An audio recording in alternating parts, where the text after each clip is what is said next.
Hey, how's it going? So, I want to talk about 4K remasters and restorations and all the crazy stuff you get with that bullshit. In this video, I'm going to discuss why I like to still upgrade to 4K even if I have a previously boutique released version of a film. Because this isn't really one I talk about too often. Most of the time when I'm talking about upgrading, I usually talk about either standard release, Australian release Blu-ray, or an imported British or US release that doesn't have much fanciness to it. It's just, hey, it exists on Blu-ray, I got it from somewhere. And then eventually a boutique label or even a standard release will just be like, hey, we've upscaled or we've remastered it, now it's on 4K, special features, major league in packaging, whether it be a boutique release or not, Criterion or Arrow Video or Second Sight. But I haven't really talked about how I will occasionally get one branded stuff, one labeled release, and then upgrade to another labeled release. And I only have, I think, basically one example of this, which is a weird thing as it is. No, well, technically I've got two. Now, like I said, I haven't done this very often. One of the few times I've done it was I got this release from Umbrella Australia, mostly because it was a limited edition coming with this O-card, as well as a debut poster for it. It's actually, I don't remember how they defined it, but it's basically taken an Australian film's poster and adding, making it into a remix for horror. They did this for like Crocodile Dundee and like Day of the Dead. They had Texas Chainsaw with Wake and Fright. Great Aussie film. Obviously, it still comes with the original, 40th anniversary release, which Umbrella has repackaged into this, with the same slew of special features. It's literally identical to the, I think it's identical to the original Second Sight release, but not the US release, because the US release I had a Best Buy Steelbook, which didn't come with any special features. I think it maybe came with a few commentary tracks, but it didn't come with the kind of stuff that this had. And so it's called Ozploitation Variant. It says on the spine. So I ended up picking up this because I wanted to get, I don't know, I wanted to sell my Second Sight Steelbook, which I ended up buying for like $20-30, which is pretty cheap from eBay, but it also came with a dent, and I got a refund partially, which was great.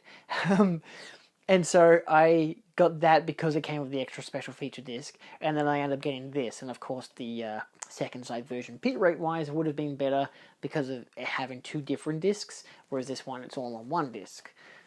I don't know, worth noting. But then, of course, Second Sight comes by and they're like, hey, you know what? We all like that Texas Chainsaw Massacre film, and we know Tobe Hooper's passed, and he had overseen the restoration that they had done in the US, which we used for our transfer, and that other people use for their transfer. By the way, we're re-releasing the film on 4K UHD. Here's a limited edition with a 250-page essay. So, yeah, I got this as an upgrade. And in all fairness, comparing the two, because I had literally watched it twice in 1 year. I watched the Umbrella version, and then I watched this when it came out, because I wanted to reconfirm my love for the film. Do I love it? Do I love it enough to get this? The answer is yes. This is an amazing upgrade and just an overall package in terms of artwork, art cards, booklets, restoration. It looks stunning. As much as it's still the same restoration as the previous transfer, the UHD benefits, the HDR grading and everything, smashes it out of the park. It looks stunning. Then I get to a different contrast where I have Videodrome. And I've seen this version of Videodrome, and I like this version of Videodrome. This is a restored version in high definition from a digital transfer of the unrated version, which is approved by Cronenberg and the cinematographer Mark Irwin. And it's still got a good selection of stuff. You get some special features, including some documentaries, a short film, some interviews, a whole bunch of stuff as an overall. You get some beautiful packaging. I love the artwork. It looks so goddamn nice. And then, of course, that's just the outer shell. You slide this stuff out, and it gets even better. You get the VHS with the long-lived the new flesh. Obviously, VHS, the video cassette, is the artwork. And yeah, then you get the booklet, and you get all that stuff. There was a I got his signature. But there's not too much in terms of the artwork on the inside, but you still get a hefty booklet. You get an overall good packaging, Scanavo case, and all that kind of stuff. Is it Scanavo or Scanaro? Or usually it actually has it written. Oh, Scanavo. And look, as an overall package-wise, this is a good, addition. I watched it early last year, and I really enjoyed it.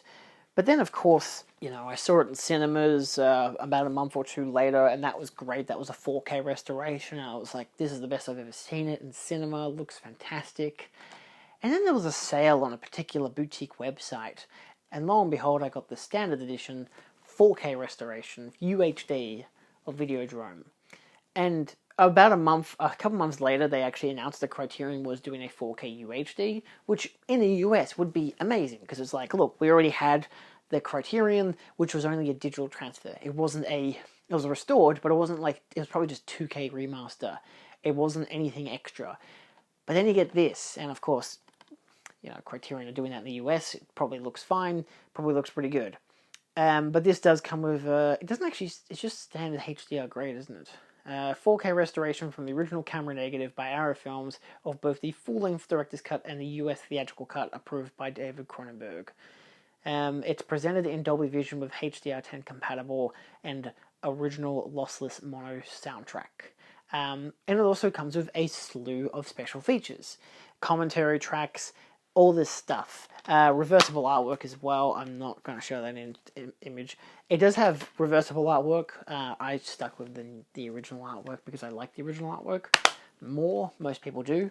Obviously, this isn't the limited edition version, which I don't really mind because I already had the Criterion. And now I had been debating, like, do I want to get the upgrade? But look, on a simple terms thing, like, I feel like Texas Chainsaw is a better thing to argue this, because at least these two have a slew of different special features. Like, you look at that, let me kind of get you in close, you look at that in terms of those bodies of text, and you realize that there is not just one or two differences, there's a whole bunch of differences in terms of commentaries, in terms of interviews, a whole slew of stuff. But at the same time, you get a region-free 4K UHD disc, Dolby Vision, everything, and it looks stunning. It looks a lot better than the Criterion version did, and the Criterion version already looked pretty damn good.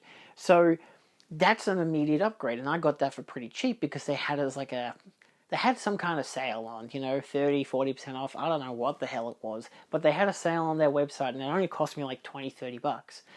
And I already had the Criterion. If I had not seen the Criterion yet, and then I was like, oh, I should get the upgrade, the 4K, which they had already announced like a year or two earlier, the limited edition version, I was like, oh, damn, they got a 4K there, I should have gotten that.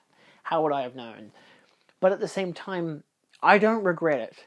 I've got the Criterion, it's got a great selection of its own things, and it's got great packaging. I'm keeping both. Arrow, packaging-wise, minimal. Like, if you've got the limited edition with the hard case and the booklet, it would have been better. But at the same time, I don't really mind that. If it was available, I would have gotten it, but it wasn't available, so I didn't get it, and I got it cheaper because of that. But the upgrade visually, amazing. And I feel like that's enough of a discernible difference. Like, you look at the two of those, they're two boutique brands. Here's Criterion, here's Arrow Video, here's these special features, here's those special features, here's a downgrade for Criterion in terms of video transfer, but like, if I had already gotten, the Arrow Video, I don't have to worry about it now, because now I have both, to some degree, but I have the Blu-ray of Videodrome, and the 4K, I don't know why I'm repeating myself, of Arrow Video. The point is like, if I didn't have any, and then it was like, hey, you can either get the 4K from Arrow Video or the 4K from Criterion, what would you get?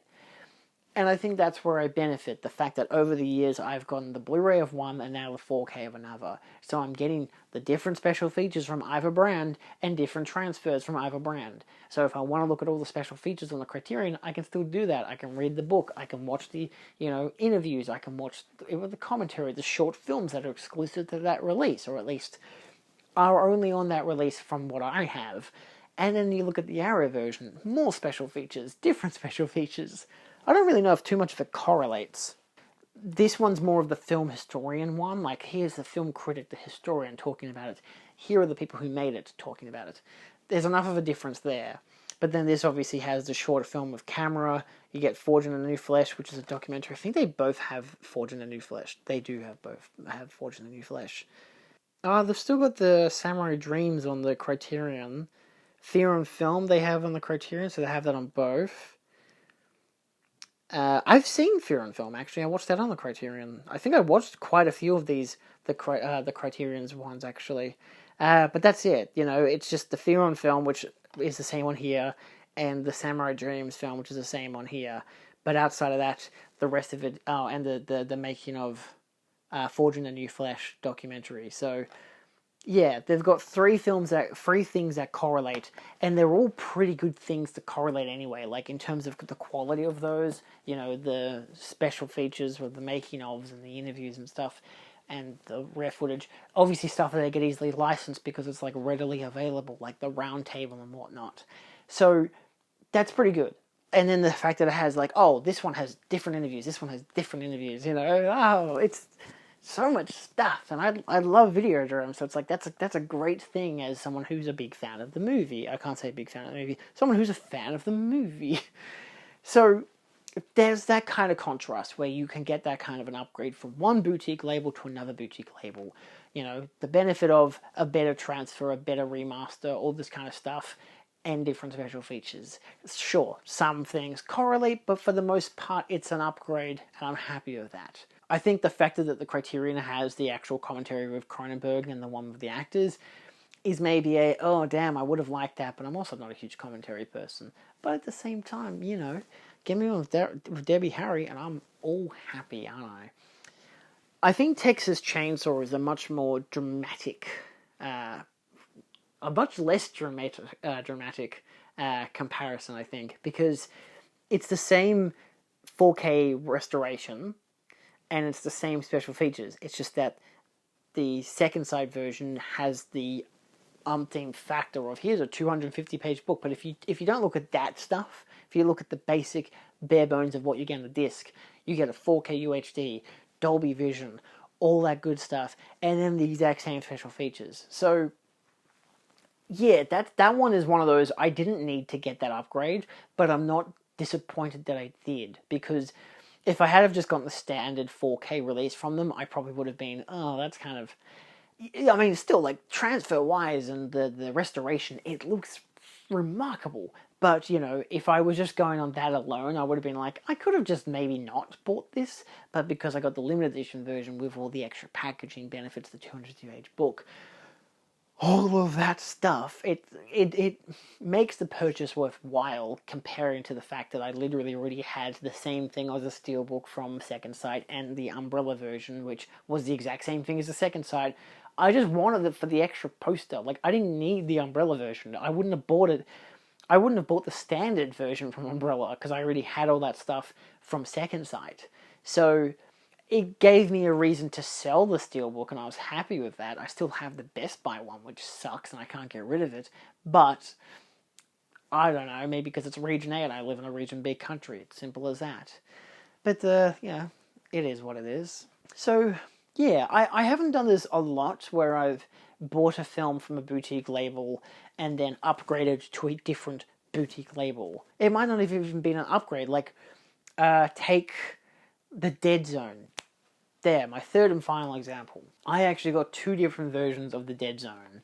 I got the Scream Factory release and the imprint release, which were released very close together in terms of like release schedule, which is only burdensome because despite the fact that, I'll jump into the Scream Factory one first, they're both still standard Blu-rays, or just regular Blu-rays, but this is a new 2020 scan from the original camera negative. You get a new interview of one of the actors, a audio commentary with the director of photography, and then four, I'd say, featurettes probably on the original DVD. You got Memories of the Dead Zone, The Look of the Dead Zone, Visions of the Dead Zone, and The Politics of the Dead Zone. It's a very standard package for Scream Factory, Region A, with reversible artwork, of course. I like the original artwork quite a lot. You can't really beat it, and most of these times they'll have artwork like this, which is just like a montagey look of things from the movie. They do that with like a lot of Arrow Video genre releases and stuff like that. I believe that's actually a 4K restoration. They just don't say it on the artwork for some reason, but I know when I watched it that it looked impeccable in contrast to the imprint version, which in itself still comes with alternate artwork. The imprint version says it's a 1080p presentation from a 2K scan of the original negative, which isn't bad actually as a contrast. You look at that 2020 scan from the original negative, you get a 2K scan of the original negative. There can't be that much difference. But of course, I looked into it because I'd already bought this, and it's not really that good of a transfer. It's got a lot of dirt and specks, and it doesn't look the best. And I knew that because there had been a lot of reviews talking about how this came out like within weeks of difference from the Scream Factory edition, and Scream Factory actually had put in the effort and did a actual new transfer, and it looked great. And like packaging wise, obviously imprint I think a lot better than Scream Factory in general, at least just because of the sleeves and because of the much sturdier casing and the different artwork and stuff like that. But this comes with, and this is the reason I kept it, a lot of other special features, because you already get a film critic audio commentary with Stephen Jones and Kim Newman, exclusive to this. Then you get Look Past the Future, filming the Dead Zone, from Coma to Coda, scoring the Dead Zone, Dino in the Dark, adapting the King of Horror, Frank Dodd and the Cujo Connection, which is a visual essay by friend and film critic Lee Gambin, and 4 featurettes including, oh look at that, Memories of the Dead Zone, A Look of the Dead Zone, Visions and Horror of the Dead Zone, and The Politics of the Dead Zone. Featurettes. As well as a 1983 interview with David Cronenberg, Deborah Hill and Martin Sheen, and an interview with Stephen King. That's a lot of good special features. The transfer might be pretty subpar, but if this had have come with the new transfer, I would not have bought the Scream Factory edition. But the fact that it comes with, like all the other special features that I've mentioned with those fancy titles, are just interviews. Interview with cinematographer and music producer / engineer. Interview with composer, discussing our interview with a composer, so just Edward Shearmer, discussing Michael Kamen's score. Documentary featuring interviews of Mark L. Lester, Joseph Madry, Lewis, a bunch of people, also from 2021. These are all from 2021. And of course, the visual essay from Lee Gambin. So that's another one of those importing differences. Now, of course, all of these are importing differences. You get Umbrellas, which is a local Australian release, but then you get Second Sight, which is from the UK. You get Arrow Video, which is from the UK, Criterion from the US, and Shout Factory / Scream Factory from the US, and Imprint from Australia. As a physical media collector, of course, comparing the differences, you got to be really thorough. Some are going to have different special features because they have different licensing for such special features. I got a bunch of shock releases the other week, which were these golden age Hollywood pictures, and I looked up the alternative versions that might be overseas. There was nothing in the UK, but the US had a lot of them, and turns out they were all from Kino releases, and Kino had all these, special features with commentary tracks and stuff, but the shock versions had none of that. And obviously the shock versions were just, both of them visually and audio-wise were just upscales from a DVD, but, with slightly different audio tracks and notably different audio tracks, if I dare say so myself. But I've done a different video talking about that already, which is my Anatomy of a Blu-ray talking about shock. What a brand. But this is a better variation of boutiques, where the stuff you get on both releases is good. Sure, the Criterion for Videodrome doesn't look as good as the Arrow Video release, but for when it came out, it looked great, and it was a great release. And then, of course, a great slew of special features, and lo and behold, Arrow is like, hey, we've got a 4K UHD. How about those apples? And, the rest followed, The Dead Zone is one of those tough examples where you have Imprint doing a release mere months around the same time as Scream Factory doing their release. And it's unfortunate that Imprint just did not get the same transfer they might have had the exact same transfer, but the fact that Scream Factory had the remastering capabilities to make it look a lot better, and it does look significantly better. So that's a disappointing avenue. But again, if it had have been a night and day thing of they're both exactly the same remasters and they both look identical, I would have stuck with the imprint version because it comes with more special features.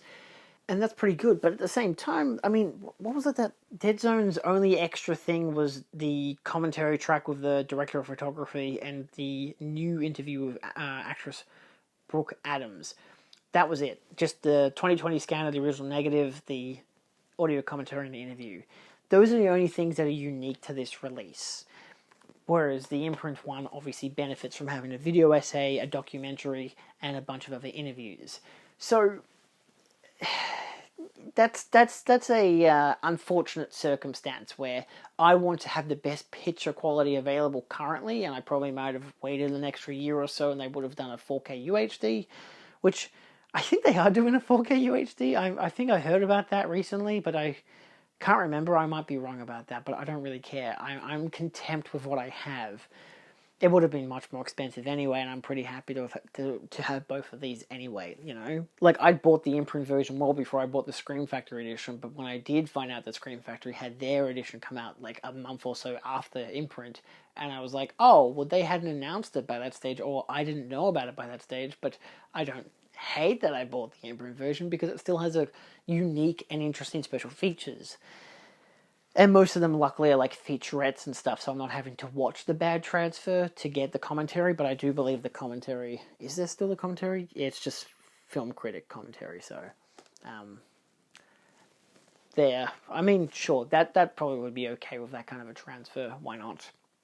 And of course, yeah, then Umbrellas and Second Sight, when it's like, well, Second Sight, in my mind, are like one of the best, highest possible quality in terms of boutique releasing. And then there's Umbrella, which is like probably the best you're going to get in Australia next to imprint. And yeah, honestly, sure, I could have lived without the Second Sight version if they had just only done a standard release. But because they put in the extra chumps, and there you go. Look at all that stuff, the book and everything, my god. I mean, look, the only reason I got the Umbrella version, like I said, because of the poster. So, it's not a thing I try to do. I don't... if it's a film I really like, I will put in the research and potato kind of thing. I will look at what the benefits of each version are. Oh, I already have this. It's a pretty good transfer. It's got good special features. Oh, but now there's a new 4K UHD. Let me kind of look into it, see if there's any perks.